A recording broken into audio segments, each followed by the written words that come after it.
All right, good morning, good afternoon, and good evening. Welcome down the security rabbit hole to yet another edition of the Down the Security Rabbit Hole podcast. This is Raf. Two over from me is James. The way you're looking at it, James, you can rearrange your squares now that you know that. Now that I know that, I do actually rearrange them so that way I can somewhat. See, I'm be on the looking far at left, whoever's you're on the talking. far right, and the guest is always in the middle. That's how it goes. It's You guys are an ganging amazing up. enhancement. That's right. We have leveled up our game. This Boomcaster thing is pretty cool. It's gotten pretty cool. So yeah. All right. 558. We are recording this far into the future because we've got summer and I want to take some time off. And I imagine you would as well, James. But interesting topic today. As many episodes do, this one started with like a interesting article, an informed comment, followed by my hot take, followed by we should do a podcast on that. And so to that, we welcome Mr. Jeff Williams. Jeff, quick pedigree on yourself, because I'm sure there's at least a person out there that's not heard who you are. Yeah, I'm Jeff Williams. I'm CTO and co-founder at Contrast Security. We offer a revolutionary AppSec platform, a bunch of testing and protection kinds of tools.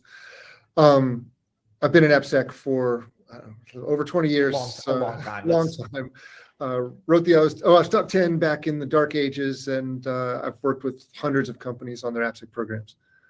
Jeff, has the OS Top 10 changed at all? No, not really.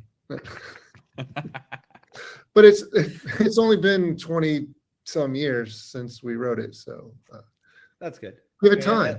Maybe it'll catch on.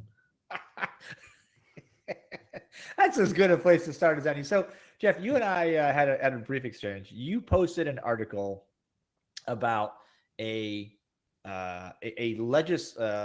legislation, I think it was. It's an OMB memo, so it's regulation. Okay. Yeah, regulation. Almost as good. Half the price. Basically, along the lines of software development transparency. That's it. SBOM kind of stuff. Yeah.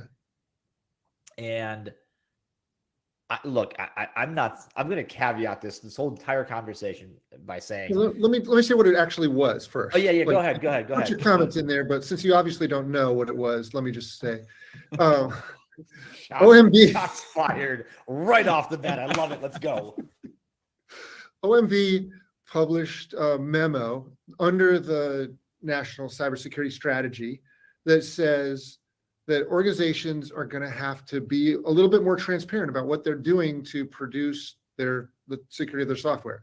So they're going to have to attest to the fact that they implemented some of the stuff in the NIST SSDF, the NIST Secure Software Development Framework, which is a basic list of, pretty standard AppSec stuff. You got to secure your code, you got to secure your pipeline, you got to do some testing, got to have some requirements. Like, it's pretty simple. And they said you got to tell us which of those practices you do, and you got to sign it. And that's kind of the big deal, is that it's going to be a little bit more like SOX, Sarbanes-Oxley, attesting to financial results. You have to attest to what you did to secure the software. And so that's the entry point. So, and I want to state this out front, that I am not against transparency, better security, any of that. What I have seen, and this is looking at CMMC and some of the other things that are around that, right, where a lot of this feels like it is like an absolute no-brainer for companies to be doing, but it effectively, so much of the companies that do business with our government are of the smaller variety, right? They're not the massive Raytheons and other government contractors. There's a lot of the small ones. And a lot of the smaller ones are struggling not because they don't want to, but because this stuff actually, it costs money. It requires expertise. And my fear is that, and my comment on your thread was that I feel like if this is done wrong, this will price the little guy right out of the market because we'll set the bar so high that big software dev shop A can no problem do this because they can absorb the $7 to $10 million cost of of Yeah. adding to their. Meanwhile, small companies like, I don't have a security person. I don't. How do I do this? How do I do this without going broke? Yeah, I think that's a fair concern. Well, let me suggest why I think it's not really going to work out that way. So the first thing is that this is just a transparency requirement. The only extra cost is disclosing what you're currently doing. It doesn't force you to do anything different. Yeah, but come on. That's like saying, I don't know. Maybe that's like that to me. That's like the food transparency laws that were created, right? The food label laws. Like, if you you don't have to. All we're saying is we're going to tell consumers, look out for these labels, and if you don't see a label, boy, that means they're hiding something. And suddenly we're like, whoa! And then that entire section of companies that can't afford to put the label on there, which I know that's wrong, but suddenly they're like, no, it's close to that. Like, let's say you were producing your food in a factory that's, got arsenic all over the place and it's ending up in the food, and like you're forced to disclose that. Yeah, it might cost you something to go make sure your food doesn't have arsenic in it. I guess that's sort of the second part of this is like, one, it actually doesn't force you to change anything. And so it's kind of letting the market decide. Right. It's informing the market so the market can decide what the right level of security is. And if there's some practices in the SSDF that it comes around to, in the market determines like, hey, we just don't care if you're doing SBOMs or whatever the practice is, then maybe the market decides that's not something we're going to look for. And the companies that don't do it don't get penalized. They don't have to do any extra work and it's fine. But the cost of being transparent is minimal. That's fair. And the cost of doing a lot of the stuff that you would be doing in there is not a huge overhead in most cases. Well, most of the that's stuff really that people would do, you can get open source tools that'll do almost all of that, right? So that depends too. Also, if you're considering smaller shop, smaller costs for running the same tools that some of the bigger companies are running, right? Like how many run active seats of, hey, we charge by active committer. You look at like GitHub, something like that. Well, I only have 3 devs. That's a way cheaper thing. That's not an $8 million a year thing compared to a Bank of America, that has a huge amount. And let's just not forget the fact that if these are government contracts, you're getting paid plenty to be able to cover the cost. I'll tell you what, any small company that just has one application they want to secure, they can get the whole contrast platform for nothing. You got a community edition they can just pull down and they can do a great job. They can meet most of the SSDF with just that easily, with almost no extra cost. I was going to say that with something like that, right? A small shop, you could get a single tool that will do almost everything that you need within that, right? I mean, I know there's a bunch of external tools, right? I mean, you can go out and get Dependency Track and Defect Dojo and, all kinds of different things that are, you can hodgepodge together and get that working at a pretty minimal cost outside the time to actually script it all together. And you know what I mean? Like that, it's the resource cost there, not the tool cost itself. So guys, I think the goal of my comment, obviously, wasn't to say like, hey, let's not do transparency or security. My fear has always been that security companies tend to skew really heavily to selling towards enterprise. And when it comes down to smaller companies, they don't need any less security. In fact, they probably need more. They could just never actually afford it. And saying, oh, here, right. and no offense meant, right? And I absolutely love all the the OWASP tools and stuff that's out there. And there's a ton of open source. But in a smaller company, like open source isn't free, right? You still have to have the talent and staffing to operate it, to take the knowledge out of it that it provides and actually do something like write secure, like being told your code sucks, fix it. You're like, great. I've never written secure code. How do I get there? What do I do? Oh, by the way, I have a deadline tomorrow. So how do we make particularly as the guidance from these from the administration, the president's administration comes down, right? And we had this on the podcast, James. What is it? A couple months ago now. Remember we talked through the analysis of the. I don't know. I'll look it up while we're talking, but we really need to do a better job at helping smaller businesses do better, but there doesn't seem to be any money in it, so nobody does. What the hell? No, that was kind of our thinking around, providing this community edition for everybody is, it's not a big revenue producer for us to help small companies. So we said, okay, then let's just let them use it. Yeah. Because it's good for everybody.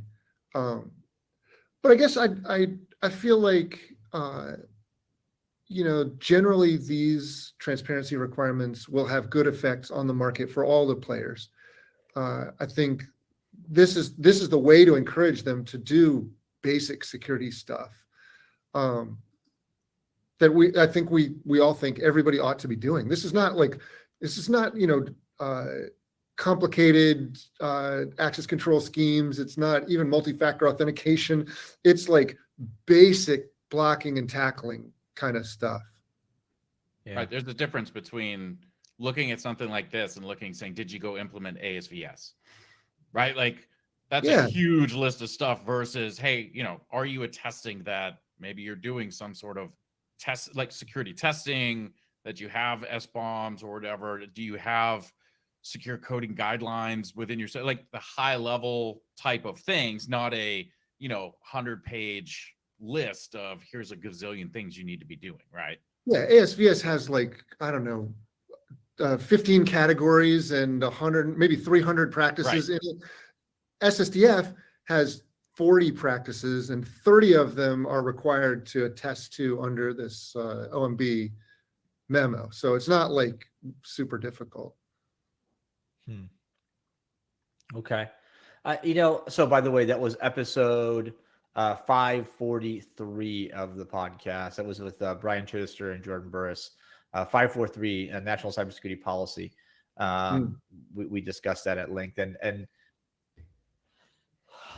look, Jeff, I'm excited that we're at a point where we're mandating things, given that this is probably like a decade later than I would have liked, maybe longer. Yeah, I started talking about software security labels in 2004. Yeah, a long freaking time ago, right? It's a long time ago. I'm trying to be respectful, and because I know this is not easy to write this kind of policy and issue statements and regulations, but holy crap, there's got to be a better way than just to take a half a step forward and 10 steps back once every 15 years. Why are we still having this? Why are we still this far removed from anything that resembles secure software, at least as it relates to selling to our government, which actually is in the business of keeping secrets? I'm getting confused because it seems like now you're on the other side of this issue, because the core problem is the lack of transparency. I believe that's the problem in the market, is buyers can't tell the difference between secure and not secure, so they can't choose, which means it really doesn't make sense for producers to invest in writing secure code because the consumer can't tell. So why would you do it? So that's why this legislation and this regulation are so important. That's how we change the market. All right. Okay, fine. And I won't disagree there. Is there? This is like a what is it? Sea change, right? Like a rising tide situation, which is, I get it. It's maybe like a boiling the frog situation. It's like a climate change joke, but all right. I'm sure I'm gonna get some hate mail for that. But no. So look, I want to believe that this will change things. I really do. I do too. I want to believe that this isn't just another way of being acquiescing to lobbyists from big government contractors. I want to believe that we're doing the right thing. But if we are, how do you level the playing field? Like truly level the playing field, saying, giving me all the tools that you would give a general contractor and saying, hey, build the house. That's not going to build me the house. Like I'm still going to look at it and go, yeah, I don't know where to start. Right. This is kind of how I see this. Like we give people tools and say, okay, you're not like, go get to it, make secure software. So I guess I would look at other industries that have put transparency regimes in place. And there's a lot, right? There's Energy Star for appliances. There's car safety labels. There's drug facts, nutrition facts. There's MPA ratings. There's warning labels on cigarettes and stuff like that. There's a zillion industries that have decided that transparency is one part of the formula to change things. And we haven't seen those transparency efforts directly stomp out the little guy. There's still, like, I think the right way to divide the market is not like big software and little software. I think it's like companies that are good at building software and companies that are not good at building software. And I think the ones that are good at building software will be able to meet this transparency requirements very easily with almost no cost and have an advantage in the market. But there'll be small ones and big ones. And there'll be companies that are bad at building software, both big ones and small ones. And this is going to hurt them because they're not going to be able to easily meet this very low bar. So that's how I think about it. I don't think it's a big, small company thing as much as you want to make it one. I think it's like people that are good at building software won't have any trouble with this. How does it change? How is this different than, when I fill out a vendor questionnaire and there's all kinds of questions in there, right? When I do my SIG Lite and it's got, do you follow secure software development policy? Do you do this? Do you separate production and non-production? All those different things, which is actually probably looking at the SSDF right here, it probably is much more in depth actually than what this covers. But that has that pushed and made a big difference, or does it really end up being in the eye of the beholder, right? Of it's great. Like I can sit here as a software developer, attest and say, hey, I did this, this, this, and this. I didn't do this and this. That's fine. Here it goes. But the person receiving that, them having to understand, what does that mean? What's the difference between whether I do SBOMs or whether I do, some other piece of that pie to be able to understand, to make those decisions? That's a good question. I mean, you're right. The reliance on those questionnaire kinds of approaches in the industry is massive, right? We do zillions of them, right? And I do think that affects the market. But what's different about this is it has a little bit of teeth to it. So one, you have to fill it out accurately, or there's like legal penalties like fraud and so on. So you could get in trouble, and it has a different level of signature authority. Like this is going to go up to the CISO or the CIO to have to sign it. And I think that just drives a little more oversight. Like those guys are not going to sign something that will make them guilty of fraud if they're not a little bit sure that what's in there is actually being practiced in the organization. So we get away from some of that. Like I've seen it before. People fill out the vendor questionnaires like, do you do secure code review? And they're like, John over there knows security. Like, yep, he's a developer. Yeah, secure code review. Right. It feels like to me that it'll connect up those questionnaires with the executives that are driving the programs that you would need to have in place in order to be able to tell the truth on those things. Does it put more teeth on the people like reviewing it too? So if I am the government entity looking, and assuming this will go past government entities, but I'm the person looking to use this. I look at that. Some things are filled out, some things are not. I'm like, yep, I agree to this, and it's filled out accurately. Something goes awry. Does that put a little bit more responsibility now on the receiver that said we're accepting the risks of what came across here? I would say we don't know yet, because like this is nobody knows how this is going to work. It's just going into effect. But I will say that I think that so far there's it hasn't been very well managed. Like the OMB took forever to put out an attestation form for folks that, what you would actually fill out. And it was really kind of not done perfectly. So just having like a Word document is not the right thing.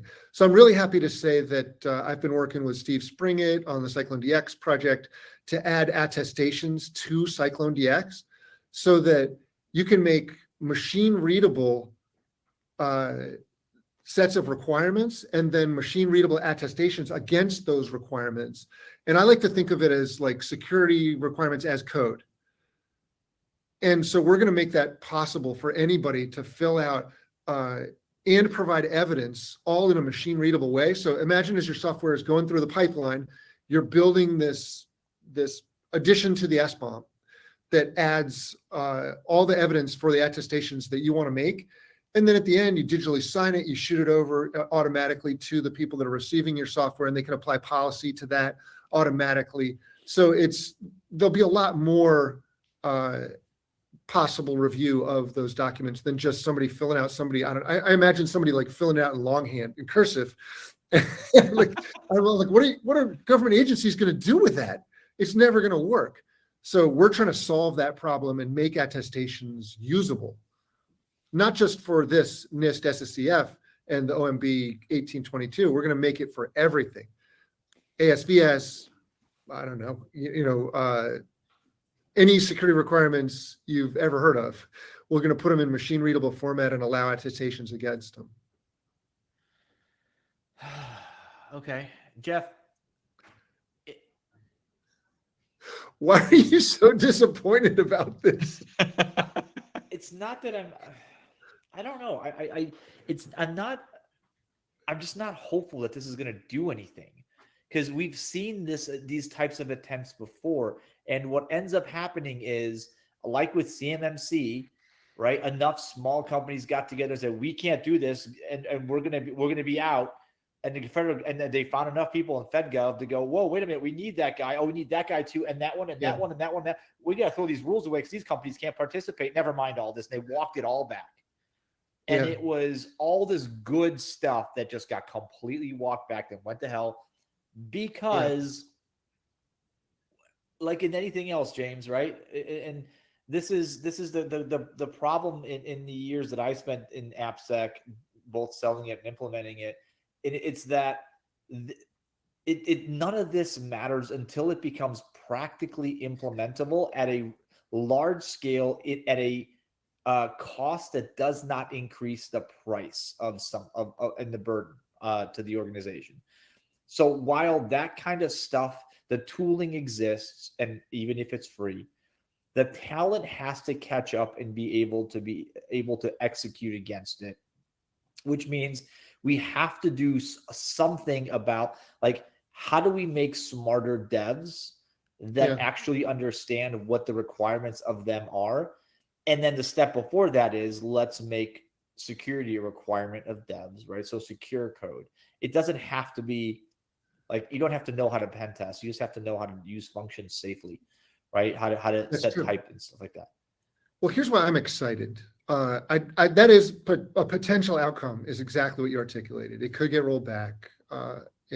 Maybe people view it as like overregulation, and we need small government and free markets and all that. I think we've seen, at least 20 years of that not working. So the reason I'm excited about this is because of SBOMs. That was a first baby step into transparency. And I think not only have they caught on, and people are experimenting with SBOMs, they're generating them, but they're also starting to make a difference. Like, we are at my company, we're forced to create SBOMs and provide them to our customers, and they check them. And if they have questions, they come back to us and they're like, hey, why are you using this library? And we either have a reason or we're like, oh shit, we got to update that. And that process has made an interesting amount of change in the market. People are cleaning up their open source because of it. And I think that's evidence that it can work. So I'm interested to see what happens when we now expand that to not just not just libraries, which is like a pretty narrow problem. Like getting your libraries up to date is kind of small compared to, maybe doing the whole SSDF or even something bigger like ASVS. But I think it can work. I think it'll drag people in the right direction. Didn't we have, though? I mean, the same exact problem with SBOMs, though. Wasn't that supposed to go out in an executive order and then they pulled it back? That was supposed to be in one of the recent ones, and then they like kind of pulled it back because there was a lot of pushback against it, right? Rightfully so, in my opinion, just because I don't think a lot of people really know what to do with it. Like, it's great. I can create it. Cyclone DX gives me an SBOM. That's fantastic. But a lot of people don't understand how to handle that. Like, I give it to somebody, and then there's the cost of what you were just explaining. I send that to all my customers, and now I get every customer pinging me back saying, why are you using this? I got a whole resource now dedicated to, handling inquiries from customers about my SBOM, right? So SBOM's an interesting thing. I do think it is helping push some things. What I wanted to wonder, though, is what about the platforms as they're advancing? So you think, and I use GitHub as an example just because it's well known, but the stuff that's built into that, because Raph, you mentioned, we need developers to start doing some of this stuff. You look at like a GitHub where it's got, if you get advanced security with it, right? You've got Dependabot, you've got CodeQL, you've got Secret Scan, you've got a bunch of stuff that's starting to be built into this. And we've seen this grow over years, right? Like where we're starting to say wow, we're really putting tools into the developers' hands. What type of push is that compared to a transparency push that says, hey, look, most people are going to develop on GitHub or GitLab or one of these platforms. We're going to put this stuff front and center so that you don't have to be somebody's security expert, right? Like I don't have to know much about security to implement any of those tools, push a button and enable it. And now we're getting some of that stuff, like your dependencies, your others, automatically without a need for a whole other team or anything like that. Yeah, was that for Raph or for me? Either of you, I guess. Because to me, it's exactly the same thing. Like by making things transparent, you're turning it into something that developers can build. So it makes security concrete instead of just being this, kind of amorphous concept that we're shooting for and executives don't understand. Instead, now you've turned it into something that you can build, you can produce it, you can make an SBOM, and you can make it part of your process, and you can set criteria on it. You can make a new kind of SBOM around attestations that will say, hey, here's what we have to generate, and here's the criteria it has to meet. And when you put security into that form, it's like, security as code, then development teams can just build it as part of their normal process. You can have pipeline tools that do it. It's not a separate siloed organization doing it. It's just you're using the big machinery of software development to generate this stuff. And it actually democratizes security. It takes it out of the hands of the security elite and makes it just something that's part of building software. You build the software and you build this stuff that gives you visibility into what's inside it. The security elite, Jeff, really? I mean, look, I built a whole career as that, and I'm realizing that I'm the problem. Like when you have when all the security has to go through me or people like me, it's broken. It can never scale. And so we 100%. have to, I've made the last 10 years of my career about breaking that cycle and trying to take what I know and making it possible for developers to do that themselves. Yeah. It's a hard breakdown. It's a really hard breakdown. One of the best things I remember is when Contrast came out, and it was like, you don't have to be a security engineer to analyze this, right? And I mean, I long argued that even Veracode or White Hat or whatever, Fortify, you don't need to be a security engineer for those either, but it was so heavily sold as people that live in code for their life can't for some reason look at static analysis output and understand it, but to change that marketing technique, to say look, no, this doesn't need a security engineer. Any developers can look at this, they could use this tool, they can push that out. And I think, we've seen a massive switch for that, right? That shift is happening, that you're seeing a lot of stuff kind of come out of the hands of a traditional AppSec group, right? We've gone away. I've seen big companies drop their whole code review teams, because, hey, wow, reviewing code review. I'm talking about, Raph, a code review team where it's like, hey, we're finished with the product. Go take 4 months to go review this out. Oh, yeah, Right, yeah, right, Right. yeah, Like yeah. we're dropping that, right? Like that's gone. That's in the past. We're doing PR reviews, and Jesus, for hope, please tell me your security team's not doing PR code reviews on everything, right? We're getting that into the developer's view and saying, hey, look, code review is code review. This is part of that. How do we get stuff so you can see it right there? And we see the tools embedding in, we see that stuff. We're getting it in there and we're pulling it from what I agree, like the security elite of nobody else can do this. Like, yeah, everybody can do this. Let me show you how and show you how we can do it. And that's what's going to make moving that needle a lot easier. Yeah, I think the real key is finding that sweet spot of really good automated security analysis that doesn't waste a lot of developers' time and allows them to do it themselves. Like, so you don't need this separate security team. And it's tough because there are some tools that are really easy to use and produce absolutely garbage results.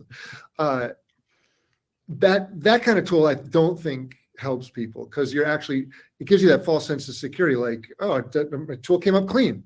And there's some big name tools out there that are kind of in the developer centric world that you run the tool and it doesn't find anything. You're like, okay, awesome, I can go to production, but it's not a very deep analysis. And so what we're trying to do is find that sweet spot. Like, where can we do that deep analysis, give the right results to developers so that they can get both secure and that fast pipeline into production. Let me ask you this on the attestation that goes out. Yeah. Saying, hey, we did this. At what level are you attesting to, right? Because to that exact example you just said, all right, I just went and picked this tool. Like, I run it, it doesn't find anything, but I know it's a garbage tool, but I do that on purpose. Like, as the receiver of that, am I able to see that? I mean, is that as transparent as an SBOM-esque, right? Like, I know exactly what components are in there. Or is it, yeah, I see that you have a secure SDLC, but I don't really know what that means. Yeah. What's that level that we actually see that?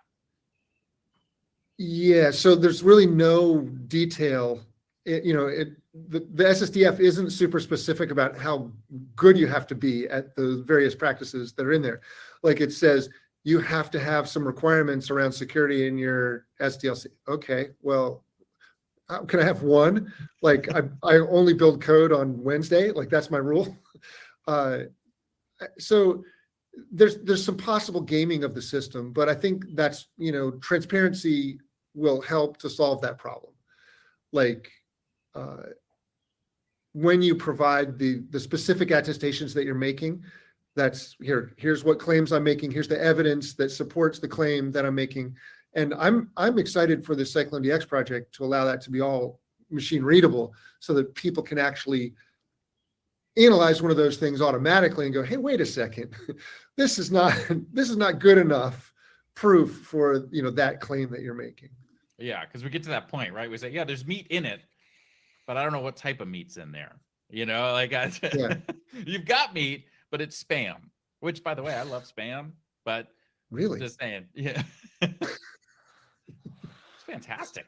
This just got weird. Okay. Yeah. All right. So look, we're gonna run out of time. So Jeff, let me ask: if this is the first step, how do we make it stick? How do we actually use this to drive a culture of security first into the government from buyers, and then into the industry at large? Jeremiah suggested way back when, right? Sort of a safety ratings thing. Remember that? And holding software companies liable for the stuff that they produce. We weren't ready for that then. I don't know if we're ready for it now. What are the steps, both from a practical support the good intentioned, but I'm resource constrained, all the way to the, let's face it, money isn't a problem, neither is staffing, right? And leveling that playing field so there's not such a tremendous gap between the haves and have-nots. Yeah. So actually what I think is interesting that's going on right now is there's two big approaches that the government's pushing right now. One is transparency, and we've talked a lot about that today. It's in the executive order, it's in the cybersecurity strategy, and it's in this OMB implementation memo that's going to force people to try to be more transparent. At the same time, CISA and Jen Easterly in their writings are talking, and it's in the cybersecurity strategy, are talking about liability. So that's real. That could happen. And it's very different than transparency. In fact, in a lot of ways, creating liability for writing insecure code or for getting breached could absolutely put the brakes on transparency, because nobody's going to be transparent about the fact that they got a bunch of vulnerabilities if they're going to get immediately sued for those vulnerabilities. So I'm concerned that they're pursuing two approaches to the same problem at the same time. They're a little bit in conflict with each other. So to answer your question, how do we make it stick? Personally, I think the right approach is to double down on transparency. I've been pushing this for decades. I think it's the right approach. It allows the market to solve the problem as opposed to creating a liability regime where people are going to have to get malpractice insurance for writing code, and there'll be tort lawsuits, and it just gets super complicated super fast. But transparency is pretty clean. It doesn't cost much for companies to disclose what they're doing, and I think they maybe should get some safe harbor for when they do that, right? And we'll let the market figure it out. Will we see some of this bleed into like cyber insurance? Will we see like cyber insurance companies start requiring this same, attestation saying, hey, look, if you want cyber insurance, if you're developing software, one of the questions we're asking is, do you have the attestation that says you're meeting these guidelines? It's a bare minimum, but are you meeting that? Because I could see that as being helpful, at least pushing it on the vendor side of, okay, we got to do this. Like, we can't get cyber insurance until we do it. Will we see them kind of maybe adopt that? It totally makes sense to me, but I can't get my head around cyber insurance. I've been trying to figure it out for 20 years, and it's like, it just baffles me. The problem is they can't go deep enough to really know anything about how you build software. There's just not time for them to do, detailed analysis. Like, they'd have to do code review and stuff to figure out whether something's really insurable, and they don't have time to do it. So they have to work off much higher level information. And maybe this would allow them to go a little bit deeper, but I'm not sure how that's going to play out. Well, that's optimistic. I guess, yeah. I've never been like, I've never really figured out cyber insurance, particularly with regard to AppSec. And, I still think AppSec and API security are two of the biggest risks to enterprises. Tons of attacks, tons of breaches in that area. So it's something got to do better. It would make sense if they looked at this better transparency as a net plus for insurability. But like I said, they're not that logical. Safe harbor is an interesting. Your call for safe harbor is an interesting one. By the way, we're having this discussion as the headline: millions of PC motherboards were sold with firmware backdoor is firmly plastered on my screen of headlines on. Yeah, I saw that this morning. Like, that's actually, so like, that's a super thorny problem.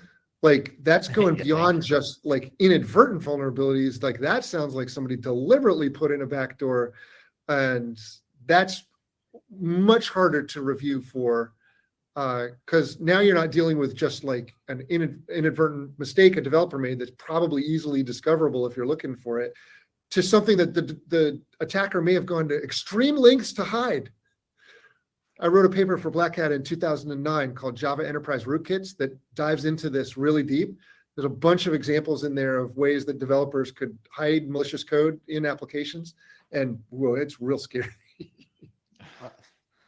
Yeah, I don't discount any. I mean, that's one extreme of it, and I'm just hoping that we get to the point where the bill of materials leads to action, leads to an increase in knowledge, which, like, I just want something to kick that.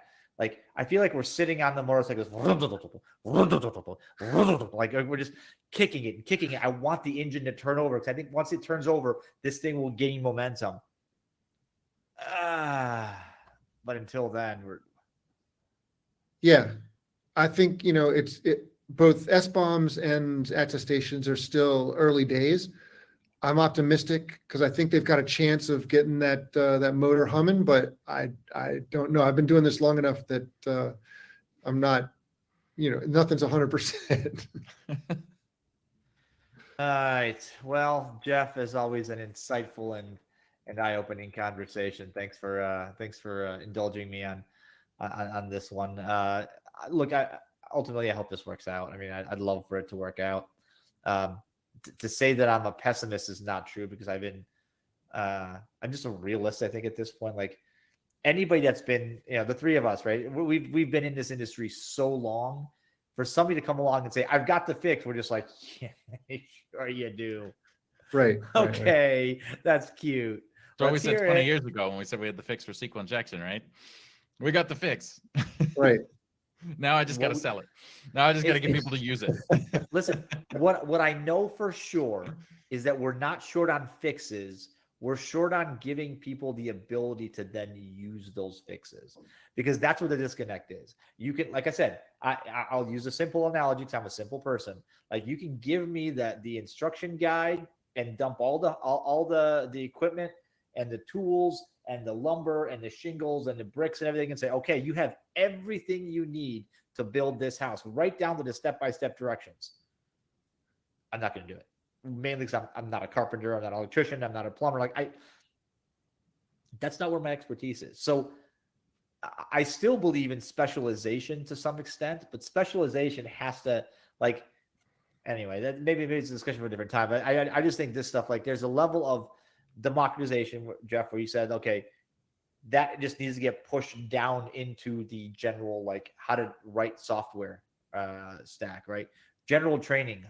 I even back when I did ANSI programming, to date myself just a little bit, right? We were all printf flunkies, and then we were like, oh, hey, that's a bad idea.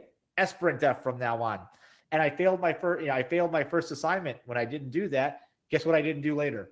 I didn't just use printf because I was like, oh, this will get me a failing grade, and if I would have been a developer, I probably would have carried that over in life. But we have to find a way to make the rubber make contact with the road. We have to get the engine to turn on just that first cycle, because I think once we get it moving, right? Yeah. But we've been, the last 10 years or so, I feel like is littered with the dead bodies of good intentions. Like, hey, this is going to do it. We're all going to get behind this. Oh, no, wait, I'm the only one out here. Crap, I'm dead. Oh yeah, all we need is some stupid maturity model, and everyone's going to, drive their maturity up, and we'll be at level 5 or whatever. And yeah, it's great. Or 5. And 2 years later, we're walking the whole thing back. I think, Raph, though, to your point on the, your thing about the building a house and you're not a carpenter. Here's the thing, though, like with developers, they are developers, right? So imagine if you take a carpenter and you say, listen, you're using that skill saw a little bit wrong from how you should be using it. Here's how you should use it, right? Or a jigsaw would work a lot better if you did it like this, or you're measuring your cuts wrong because you're doing it X, Y, and Z, right? It's, hey, I have to show you how to use the tools that you use every day on a daily basis, right? How to do that. But then is the reinforcement of accountability that says, but you have to do this. And that's where we fall short. We do the training, but then we say, you just have to do the training. We don't say you actually have to do the secure development. You just have to do the training, right? And we have to get to that point of, but you have to do the secure development too. You have to get to that point. And that's going to help drive a lot as well. Well, I mentioned this before, and I'll just reiterate it because I think it's so important, is I think what we want is developers to build the thing, but also build security. And I know that sounds weird, but I think of security as a concrete thing that you create, and you manifest it in things like SBOMs and even more descriptive kinds of output from the build process and from the development process itself. When we make it concrete, we make it into something that developers can build, then they can use all their skills, all their pipeline capabilities to generate a concrete security thing that everyone can look at. And so I think that's the best way to democratize it, and transparency does that. So right. that's how I think it's going to work. All right. Well, this is a good place to stop because we can just keep ranting at this point. We've Jeff, been down thank this you rabbit for- hole before. I see what you did there. All right, folks. Jeff, thanks for being on the show. As always, keep up the good fight. One day our children's children may have secure-ish software. Sounds good. Thanks. Or Thanks, maybe James. not. Thanks, Ralph. See y'all. All right, you guys, thanks for listening. This has been another episode of the Down to Security Rabbit Hole podcast. I hope you guys are listening are more optimistic on this than some of us are. At least maybe you've got the magic bullet, and if so, go join OWASP so you can kind of develop that and make it free for everybody and all that, or join the LLM. What's it called? The LLM. OWASP LLM top 10. OWASP LLM top 10. That should be interesting. For large language models like ChatGPT and stuff. Check it out. It's already a huge project. There are 170 people on the call this morning. It was amazing. Yeah, that's amazing. All right. Well, I definitely something I think I'd like to be a part of. But anyway, folks, thanks for listening. We will catch you guys another time, another place on another Down the Security Rabbit Hole podcast.